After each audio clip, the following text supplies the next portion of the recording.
Friends, జైపూర్లో జరిగిన ఓ వివాహం కథ ఇది.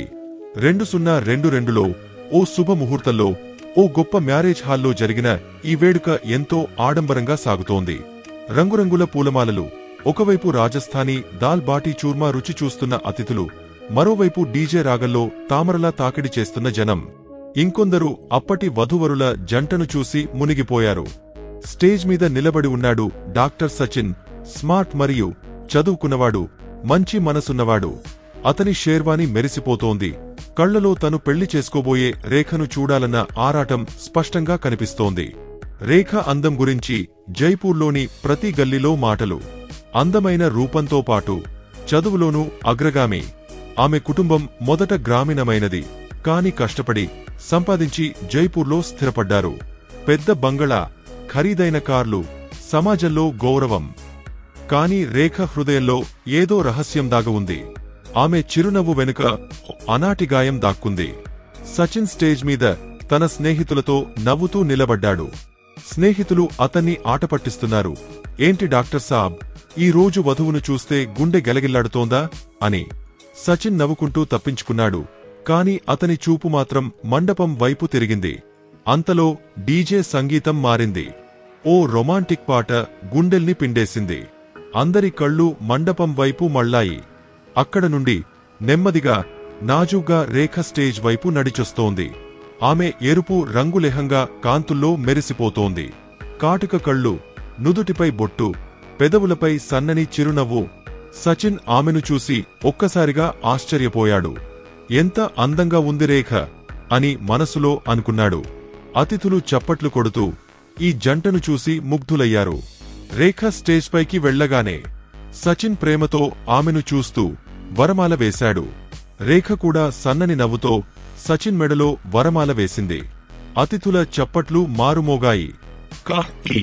ఒక్క క్షణంలో ఆ సంతోషం అంతా చీకటిలో కూరుకుపోయింది. రేఖ ఒక్కసారిగా స్పృహ తప్పి స్టేజ్ పై పడిపోయింది. అందరి గుండెలు ఆగినట్టయ్యాయి. చప్పట్లు ఆగిపోయాయి. సచిన్ ముఖంలో నవ్వు స్థానంలో భయం, ఆందోళన చోటు చేసుకున్నాయి. ఏమైంది అని అందరి మనసులో ఒకటే ప్రశ్న. జనం స్టేజ్ వైపు పరుగెత్తారు. భోజనం చేస్తున్నవారు ప్లేట్లు వదిలేశారు. డీజేలో డాన్స్ చేస్తున్నవారు ఆగిపోయారు. అమ్మాయికి ఏమైంది, ఏదైనా జబ్బు ఉందా అని గుసగుసలు మొదలయ్యాయి. రేఖ కుటుంబం హడావిడిగా స్టేజ్ పైకి చేరి ఆమెను ఎత్తుకుని ఓ గదిలోకి తీసుకెళ్లారు.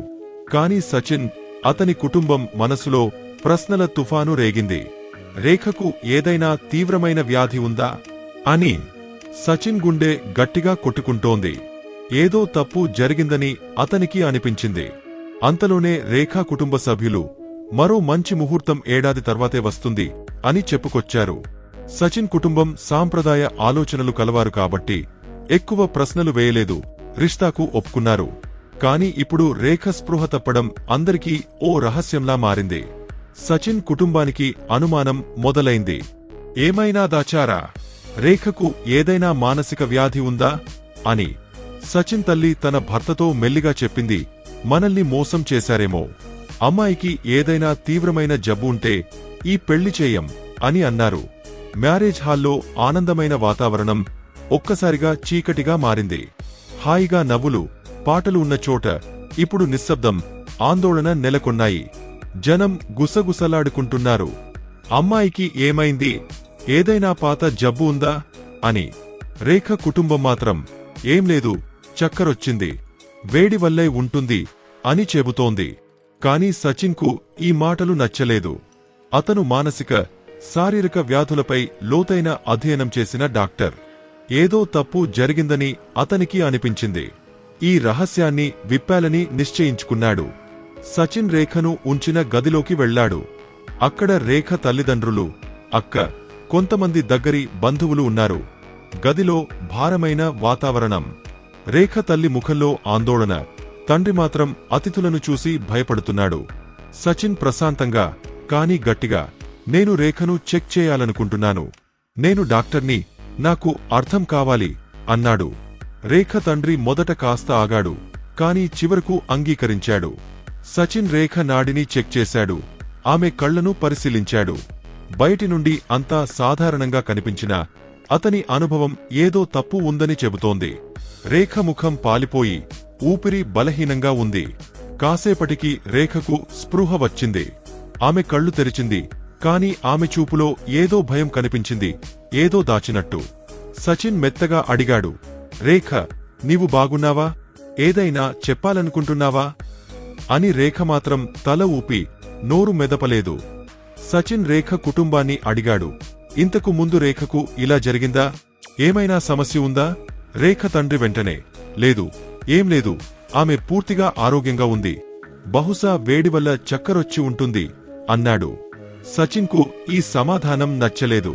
అతను గట్టిగా, నేను రేఖ మేకప్ తీసి ఆమె ముఖాన్ని చూడాలనుకుంటున్నాను.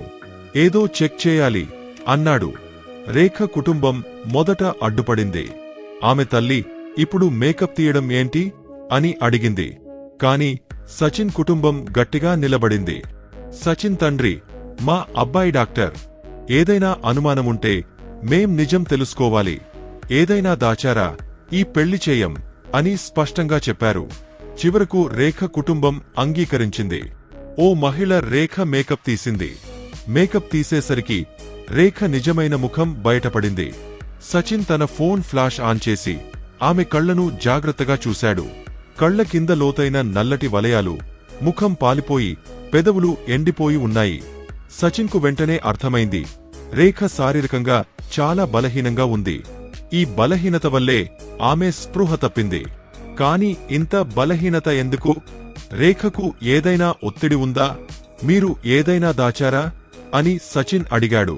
రేఖ తండ్రి మళ్లీ అదే మాట చెప్పాడు, ఏం లేదు, మా కూతురు సంతోషంగా ఉంది. కాని సచిన్ ఓపిక ఇక తప్పింది. గట్టిగా, నేను డాక్టర్ని, మానసిక వ్యాధులపై చదువుకున్నాను. రేఖకు ఏదో లోతైన ఒత్తిడి ఉంది. ఆమె సరిగా తినట్లేదు, నిద్రపోట్లేదు. నిజం చెప్పండి, లేకపోతే నేను బారాత్ను తీసుకుని వెళ్ళిపోతాను. అవసరమైతే పోలీసులను కూడా పిలుస్తాను అన్నాడు. సచిన్ మాటలు విని రేఖ తండ్రి ముఖం ఒక్కసారిగా వాడిపోయింది. గదిలో నిశ్శబ్దం. రేఖ తల్లి కళ్లలో నీళ్లు. ఆమె అన్న ఆందోళనగా చూస్తున్నాడు. కాసేపు నిశ్శబ్దం తర్వాత రేఖ తండ్రి ఓడిపోయాడు. సరే, మేం అంతా చెబుతాం. కాని ఈ మాట ఇక్కడితో ఆగిపోవాలి అన్నాడు. గది తలుపు మూశారు. కొంతమంది సన్నిహితులు మాత్రమే ఉన్నారు. అప్పుడు రేఖ జీవితంలోని ఆ రహస్యం విని సచిన్ కూడా ఆశ్చర్యపోయాడు. రేఖ కాలేజీలో చదువుతుండగా కులదీప్ అనే అబ్బాయితో పరిచయమైంది. కులదీప్ కుటుంబం సామాన్యమైనది. అతని తండ్రి ప్రభుత్వ ఉద్యోగి. ఆదాయంతోనే కులదీప్ చదువు సాగింది. అతను సాధారణంగా కనిపించిన మనసు బంగారం లాంటిది. కష్టపడేవాడు, నీతిమంతుడు. రేఖను అమితంగా ప్రేమించేవాడు. నెమ్మదిగా వాళ్ళిద్దరూ దగ్గరయ్యారు. వాళ్ల ప్రేమ నిజమైనది, నటన లేనిది. కాలేజీ క్యాంటీన్లో టీ తాగుతూ, లైబ్రరీలో దొంగచాటుగా మాటలు, రహస్యంగా రాసిన లేఖలు. వాళ్ల ప్రేమ ఈ చిన్న చిన్న సంతోషాల్లో నడిచింది. కాని ఒకరోజు ఈ విషయం రేఖ తండ్రికి తెలిసింది. రేఖ తండ్రి ఆగ్రహంతో ఊగిపోయాడు. ఇంటికొచ్చి రేఖ కోసం ఎదురుచూశాడు. రేఖ ఇంటికొచ్చిన వెంటనే అతను గట్టిగా అరిచాడు, ఏం చేస్తున్నావ్? మా కుటుంబ గౌరవం ఏమవుతుంది? గ్రామంలో ఈ మాట పాకితే మా పరువు ఏమవుతుంది? రేఖ భయపడిపోయింది. ధైర్యం చేసి, నాన్న, నేను కులదీప్ను నిజంగా ప్రేమిస్తున్నాను. అతను మంచివాడు. అతన్నే పెళ్లి చేసుకోవాలనుకుంటున్నాను అని చెప్పింది. ఈ మాటలకు రేఖ తండ్రి అన్న ఆగ్రహంతో ఊగిపోయారు. రేఖ తల్లి ఆమెను చెంప దెబ్బకొట్టి, మళ్లీ ఈ మాట చెబితే చూడు అని హెచ్చరించింది. రేఖను గదిలో బంధించారు. ఆమె ఫోను లాక్కున్నారు. కాలేజీకి వెళ్లనీయలేదు. రేఖ ప్రతి రాత్రి ఏడుస్తూ కులదీప్ను తలుచుకునేది. తన ప్రేమను కాపాడుకోవాలని వేడుకునేది. కాని ఆమె గొంతు గోడలకు తగిలి తిరిగొచ్చేది. కులదీప్కు ఈ విషయం తెలిసి రేఖను కలవడానికి ఆమె ఇంటికి వెళ్లాడు. కాని అక్కడ రేఖ అన్న అతన్ని పట్టుకుని దెబ్బలు కొట్టాడు. మళ్ళీ ఇక్కడ కనిపిస్తే నీకు చుక్కలు చూపిస్తా, రేఖ ఇక నీది కాదు అని బెదిరించాడు. కులదీప్ నిశ్శబ్దంగా వెనక్కి వెళ్లిపోయాడు. అతని వద్ద డబ్బు లేదు, బలం లేదు, కేవలం తన ప్రేమపై నమ్మకం మాత్రమే ఉంది. కాని రేఖ కుటుంబం బెదిరింపులు అతన్ని కుంగదీశాయి. అతను తన గదిలో మూసుకుని రేఖను తలుచుకుని ఏడ్చాడు. రేఖ తండ్రి ఆమె పెళ్లిని సచిన్తో ఖాయం చేశాడు. సచిన్ పేరున్న డాక్టర్. అతని కుటుంబం ధనవంతమైనది, పూర్వీకుల ఆస్తులు ఉన్నాయి. రేఖ తండ్రికి ఈ రిష్తా చాలా నచ్చింది. సచిన్ కుటుంబం సాంప్రదాయ ఆలోచనలు కలవారు కాబట్టి రేఖ ఫోటో చూసి రిష్తాకు ఒప్పుకున్నారు. కాని రేఖ హృదయం బద్దలైంది. ఆమె ప్రతి రాత్రి కులదీప్ను తలుచుకుని ఏడ్చేది. తినడం, నిద్రపోవడం మానేసింది. ఆమె శరీరం బలహీనమైంది. ఆ బలహీనతే ఆమెను వివాహ స్టేజ్పై స్పృహ తప్పేలా చేసింది. సచిన్ ఈ కథ విని గట్టిగా ఊపిరి తీసుకున్నాడు. అతని కళ్లలో ఓ వింత చమక్కు. రేఖ స్పృహ తప్పడం సామాన్యమైన విషయం కాదని అతనికి అర్థమైంది. అతను రేఖ తండ్రితో, అంకుల్జీ, మీరు తప్పు చేశారు. రేఖను బలవంతంగా పెళ్లికి ఒప్పించడం సరికాదు. ఆమె ప్రేమించిన వ్యక్తిని ఆమె నుండి వేరు చేయడం, ఆమె జీవితాన్ని నాశనం చేయడమే. ఇప్పటికీ సమయం ఉంది. కులదీప్ను పిలవండి. రేఖ అతన్నే పెళ్లి చేసుకోవాలని నేను కోరుకుంటున్నాను అన్నాడు. రేఖ తండ్రి షాక్లో పడ్డాడు. ఏంటిది? బారాత్ వెనక్కి వెళ్తే మా గౌరవం ఏమవుతుంది? గ్రామంలో జనం ఏం అనుకుంటారు అని అడిగాడు. సచిన్ నవ్వి, గౌరవమంటే మీ కూతురు సంతోషాన్ని చూసుకోవడం. కులదీప్ను పిలవండి, నేను అన్నీ సరిచేస్తాను. ఒప్పుకోకపోతే నేను బారాత్ను తీసుకుని వెళ్ళిపోతాను. రేఖ పోలీసులకు ఏదైనా చెబితే మీరు కూడా ఇబ్బందిలో పడతారు అని అన్నాడు. రేఖ తండ్రి భయపడ్డాడు. సచిన్ సీరియస్గా మాట్లాడుతున్నాడని అర్థమైంది. కాసేపు ఆలోచించి చివరకు ఒప్పుకున్నాడు. రేఖ అన్నను కులదీప్ ఇంటికి పంపారు. కులదీప్ గదిలో మూసుకుని రేఖ పెళ్లి గురించి తలుచుకుని ఏడుస్తున్నాడు. రేఖ అన్న అతనితో, కులదీప్, బయటకురా, రేఖ నీతో పెళ్లి చేసుకోవాలనుకుంటోంది అని చెప్పాడు. కులదీప్కు మొదట నమ్మకం కలగలేదు. కాని సచిన్ నిర్ణయం గురించి తెలిసిన తర్వాత అతని కళ్లలో చమక్కు వచ్చింది. వెంటనే సిద్ధమై మ్యారేజ్ హాల్కు బయలుదేరాడు. అప్పుడు సచిన్ స్టేజ్ పైకి ఎక్కి మైక్ తీసుకుని, అందరూ వినండి. రేఖ, కులదీప్ ఒకరినొకరు నిజంగా ప్రేమిస్తారు. వాళ్ల జీవితం బాగుండాలని నేను కోరుకుంటున్నాను. అందుకే రేఖ పెళ్లి కులదీప్తో జరగాలని నిర్ణయించాను. ప్రేమలో తప్పు లేదు. ఈ రెండు గుండెలు ఒకరికోసం ఒకరు సృష్టించబడ్డాయి అని చెప్పాడు. సచిన్ మాటలకు అందరూ నిశ్శబ్దంగా ఉండిపోయారు. కాసేపటికి చప్పట్లు మొదలయ్యాయి. సచిన్ ధైర్యాన్ని, మంచి మనసును అందరూ మెచ్చుకున్నారు. రేఖ కళ్లలో ఆనందభాష్పాలు. కులదీప్ ఆమె చేయి పట్టుకుని ఇద్దరూ ఒకరికొకరు వరమాలలు వేసుకున్నారు. మండపంలో ఆనందం మళ్లీ నిండిపోయింది.